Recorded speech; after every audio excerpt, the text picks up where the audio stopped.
Hot topic of conversation, COVID-19 treatments. Some doctors have treated patients nationwide with a drug that sparked controversy.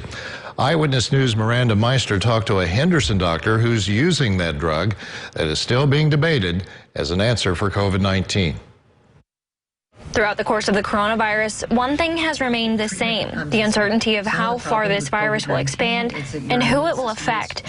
But now a local doctor is working to treat COVID patients despite that uncertainty. The treatment we're using is Plaquenil or hydroxychloroquine. Okay, we use 100 milligrams twice a day, and in addition to that, you have to have the zinc to go with it. Otherwise, it doesn't work. It's a drug typically used to treat malaria and lupus. What it does is it normally we can't put our zinc into the cells very well.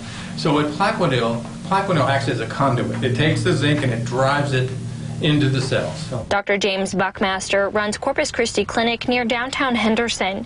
He says when the pandemic first started, he felt helpless. I've been losing sleep and I haven't done very well. But after doing some research and getting guidance from his peers, he decided to try this treatment on one of his patients who had COVID-19-like symptoms, but had never been tested. I had an 87-year-old gentleman that was in here 4 to 6 weeks ago. Fever 103. He was better in 24 hours, out mowing his yard next day. Well, Dr. Buckmaster says he's already using the drug combination to treat COVID-19 patients.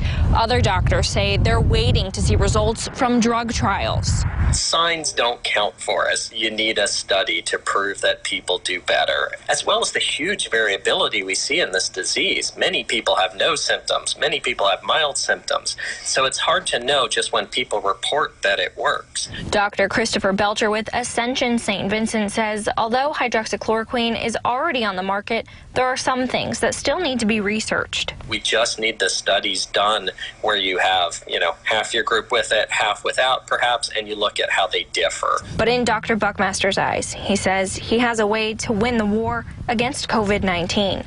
In Henderson, Miranda Meister, Eyewitness News. Buckmaster and Belcher agree there is the risk of side effects, but Buckmaster says he's treated around 25 people and they don't have any attributes that to allow low dosage that he's prescribed. Buckmaster says he has treated some people who have tested positive for COVID-19.